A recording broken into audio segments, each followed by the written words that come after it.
And then there are the little people who do the work. I am one of the little people.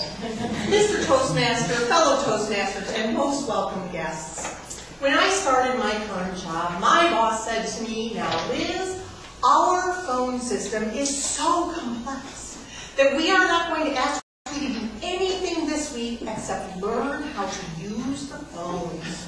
I have been using phones since I was 12. What was this guy thinking? It took me less than 5 minutes to master the art of dropping a transferred call.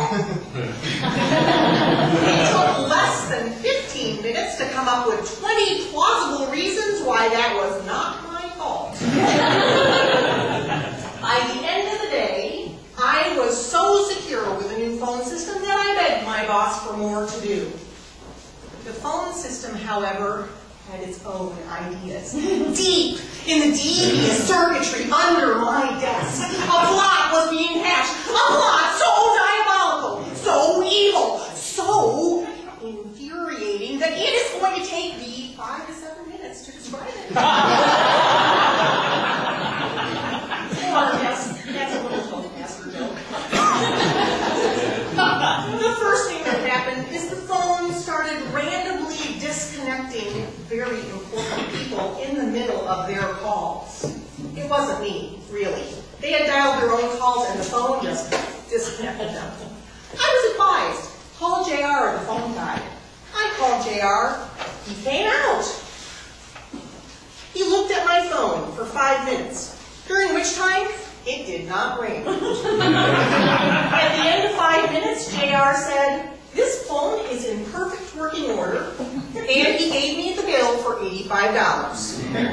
The random disconnects continued, and now the phone knew that it could act up with impunity. Its next trick was to call me on its own, and when I picked it up, it would be a very loud, busy signal in my ear.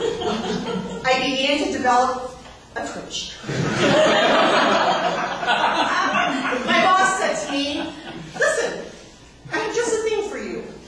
Whenever the busy signal calls, you take this, and you do this." It made me feel better. For a short period. Next, the phone system did something completely unexpected. It started calling 911. Reporting an emergency. I make none of this up. The 911 operator would then call me, and I would have to ascertain whether an actual emergency existed. At our address, there are 12 buildings. All buildings had to be searched. The phone, not content with this, now took it to the next level. One day, I answered the phone. Was it the busy signal? Oh no! It was Harold. Who is Harold? I don't know. Some guy. He and I had the most confusing conversation in the history of conversational speech. Turns out, Harold had called Denise, who works at the Mesa Senior Center. I am not affiliated in any way. The Mesa Senior Center is about 4 miles due west of my work location. Harold had called Denise. Denise had put him on hold and then apparently forgotten him. While Harold was on hold, my phone had snatched the call out of the ether and redirected it to me. At this point, my coworkers stopped being sympathetic and started walking this way to avoid my desk. Now the phone overplayed its hand, however. It began placing calls to me from the office of an affable fellow by the name of Carl.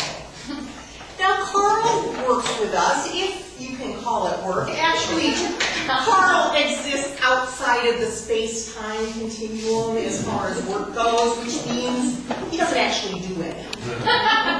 He's never in his office, so why would I be getting calls from Carl, you might ask? My boss went over to see what the deal was with Carl's phone, came back and said, "Liz, there is no phone in Carl's office. At this point, my coworkers began to say, the call is coming from inside the house.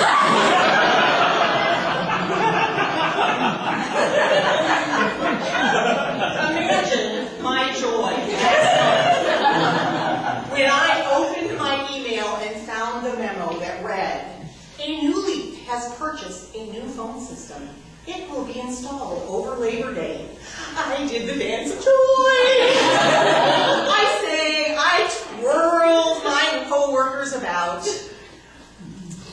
Should not have done that. The next day, my boss went to the manager's meeting. At the manager's meeting, they received a handout listing the top 25 internet abusers in our agency. Number 1, with a bullet, over 200 hours of surfing unsavory sites. My computer.